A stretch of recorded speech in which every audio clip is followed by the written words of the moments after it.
Hello everyone, welcome back to the next video. In this video I will show you how to use HemisphereLight to light up your scene in ThreeJS. So let's get started.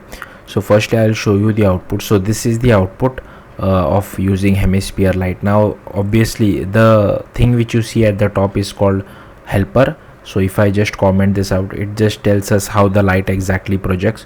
So if you see at the top it is red and at the bottom it is blue. So that's what the helper was telling to us and how exactly the light is projecting. Obviously you can use HemisphereLight with other lights as well. So suppose if I try to use with ambient light, it will look something like this. So it looks like a completely different scene. So let's see how to do this. I'll just comment out the ambient light part. So firstly I am using Vite to create a simple HTML, CSS and TypeScript project. You can use whatever you feel like. Then inside package.json I have installed the ThreeJS dependency, so npm install 3, and inside dev dependency I have added types for 3, so it can help us with our TypeScript code.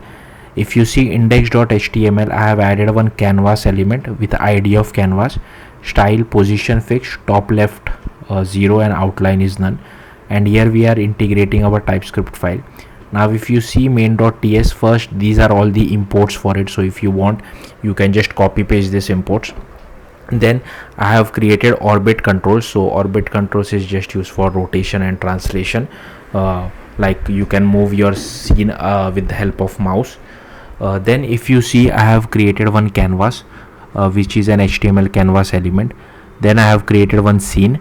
If I scroll down, this is how we create an HemisphereLight. So this light would be at the top and this light would be at the bottom. The intensity is 0.3 and I have added the HemisphereLight. If you want the HemisphereLight helper just for debugging purpose, you can do that as well. So here you can see at the top it is red and at the bottom it is blue. I have created one mesh standard material because mesh standard material require light, otherwise they are not visible. Added some roughness to it. Then I have created few mesh like one sphere mesh, cube, torus as well as plane mesh. I have added them to the scene. Then here inside sizes I have created inner width as well as inner height, so that our scene occupies the entire width and height of the screen. And then I have created one perspective camera, added it to the scene. I have created orbit controls as well. Then created the WebGL renderer, and here we are passing our canvas. Then we are setting the size whatever it is. In case of resizing, we are just updating our camera as well as our renderer, and on double click we are just exiting or entering full screen mode. And here I have just created one clock. So if you want to do something on a request per animation frame, like every frame per second, like some kind of an animation, you can use this. If you don't want to do this, you can just remove this, but make sure you move this renderer.render part over here, otherwise you won't be able to see anything inside your code.